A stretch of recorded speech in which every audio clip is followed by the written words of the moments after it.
भारत में सरकार आपसे क्या क्या जानना चाहती है?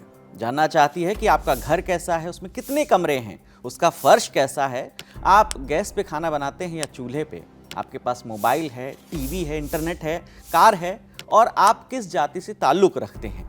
ये सब होने वाला है इस साल होने वाली जनगणना में। 22 जनवरी को केंद्र सरकार ने इससे जुड़ा एक नोटिफिकेशन भी जारी किया है। इस बार सरकार आपसे 33 सीधे सपाट सवाल पूछेगी। ये सवाल घर, परिवार, सुविधाएं, गाड़ियां और लाइफस्टाइल से जुड़े हुए होंगे। तो वो 33 सवाल कौन से होंगे, वो जानने से पहले आपको जनगणना के प्रोसेस के बारे में बता देते हैं। तो इस बार जनगणना 2 फेज में होगी। पहला फेज इसी साल अप्रैल से शुरू होकर सितंबर तक चलेगा। इसमें घरों की लिस्टिंग होगी और घरों का डेटा जुटाया जाएगा। दूसरा फेज शुरू होगा अगले साल यानी फरवरी 2027 में आबादी की गिनती से, जिसमें आबादी की गिनती के साथ साथ जाति आधारित आंकड़े भी शामिल किए जाएंगे।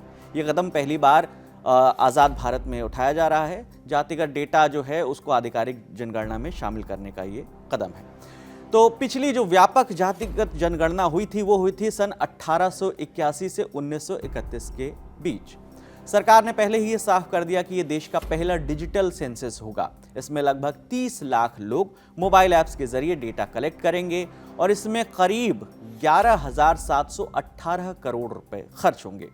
तो अब बात उन 33 सवालों की। गृह मंत्रालय के तहत भारत के रजिस्ट्रार जनरल कार्यालय ने 22 जनवरी 2026 को एक आदेश जारी किया। इसमें भारत के रजिस्ट्रार जनरल और जनगणना आयुक्त मृत्युंजय कुमार नारायण ने बताया कि जनगणना अधिनियम 1948 के अनुसार सरकार ने तय किया है कि जनगणना 2027 के लिए कर्मचारी लोगों से जरूरी जानकारी इकट्ठा करेंगे। जनगणना अधिकारी अपने अपने इलाके में जाकर घर घर के पास जो जानकारी है वो उनसे पूछेंगे और सारी जानकारी वो डिजिटली दर्ज करेंगे। ये सारी जानकारी केवल जनगणना के उद्देश्य से ली जाएगी। मोबाइल नंबर सिर्फ जनगणना से जुड़ी बातचीत के लिए होगा, किसी और काम के लिए नहीं, ऐसा साफ कर दिया है सरकार की ओर से। अब सबसे जरूरी बात कि जनगणना में कौन से वो 33 सवाल आपसे पूछे जाएंगे। पहला होगा मकान नंबर, जो कि नगर पालिका, स्थानीय निकाय या जनगणना के नंबर के आधार पर। फिर जनगणना घर का नंबर होगा। फिर घर के फ्लोर में इस्तेमाल की गई मुख्य सामग्री यानी फर्श पे किस तरह की सामग्री लगाई है, दीवारों में किस तरह की सामग्री लगाई गई है, प्लास्टर है, पीओपी क्या लगाया गया, वो सब आपको बताना होगा।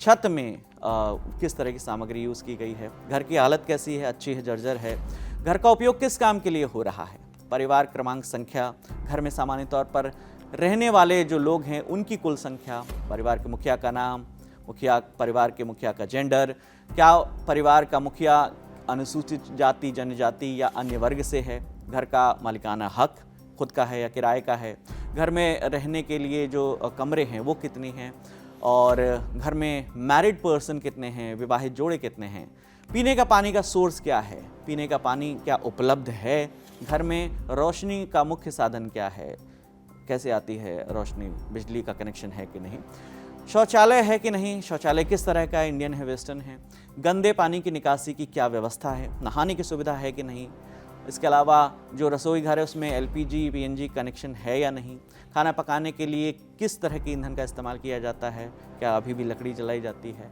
इसके अलावा रेडियो ट्रांजिस्टर है या नहीं, टीवी है या नहीं, इंटरनेट की सुविधा है या नहीं, लैपटॉप कंप्यूटर है कि नहीं, टेलीफोन, मोबाइल या स्मार्टफोन है कि नहीं, साइकिल, स्कूटर, मोटरसाइकिल, मोपेड है कि नहीं, कार, जीप, वैन है कि नहीं, और घर में मुख्य रूप से कौन सा अनाज खाया जाता है।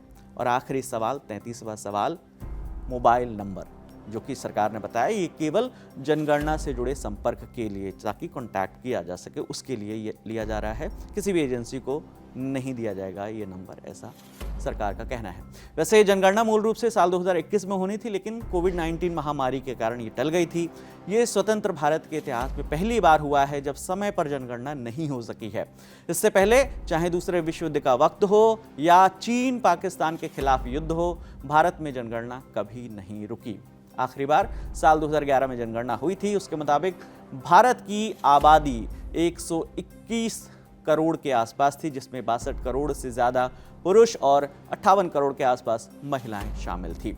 बाकी इस पर आपकी जो भी राय है आप हमें कमेंट सेक्शन में ज़रूर बताइएगा। इस खबर के लिए जानकारी जुटाने में मदद की है हमारे साथी प्रशांत ने। मेरा नाम विकास वर्मा है। देखते रहिए दी ललन टॉप। शुक्रिया।